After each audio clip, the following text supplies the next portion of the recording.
So when the brief came across our table, it said that RNZ and New Zealand On Air were looking for a project that would shine a light on an industry that not many people knew about. We thought that maybe we could actually create video games within a documentary project to tell the story.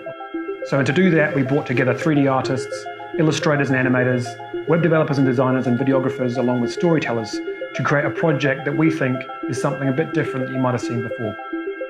So the stories that we're telling span the spectrum of the video game industry.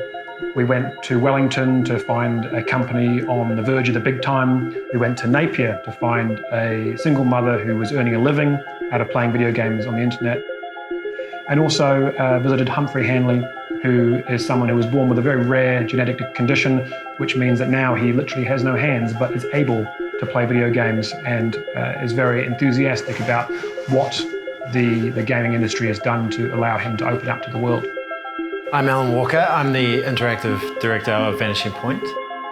For each story, we're involving video elements, 3D elements, 2D interactive gaming, traditional articles with other interactive components. On the technical side of things, there was a challenge because we were involving a lot of different technologies. So we needed to be clever about how we structured the technical elements to make sure that everything was loading fast and that the experience was enjoyable. So my name's Jacob Barrow. I'm the lead 3D artist at Shadow Space. So the job was to kind of come up with a concept, a 3D rendered style, and we took inspiration from Ashen, which is the sort of the game that the story, sort of runs about.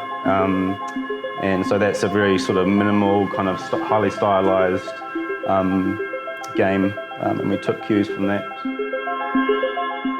I'm Shannon, and I was the animator and the artist on the story game. The illustration style was kind of a hard one at first because I usually do quite like surreal, happy, poppy things, but the footage was like a little bit more documentary styled. So I kind of had to do a bit of research on how to marry my style to something that was a little bit more sophisticated. I think one of the biggest challenges was just figuring out how to make the software work with whatever the developer needed me to do, sort of thing, and just, yeah, like make sure that the software I was going to use for animation and illustration was going to work with what the developer was going to use, and that it was all going to like flow really well.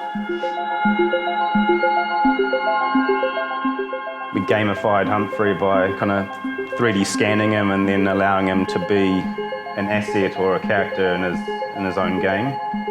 Yeah, so it was really cool to kind of have that, work with that process and scanning and then bringing the character in, and then we ended up particleizing him into like a particle cloud, so he dissolves and then redissolves, adding to like a superpower or something like that. Interactive storytelling is on the rise. Whether or not it's video games or everyone from Netflix is engaging with interactive projects on their own platform, it allows a deeper connection between the content creator and the user because it gives the user agency in what's happening in front of them. And at Vanishing Point, that's what we specialize in. And so this project kind of was in our wheelhouse completely. So what we hope we've done is shine a bit of a light on what's going on out there and perhaps give the industry a bit more credence than what it's been given in the past, because it is, as the Game Developers Association will tell you, the fastest growing creative industry in the country.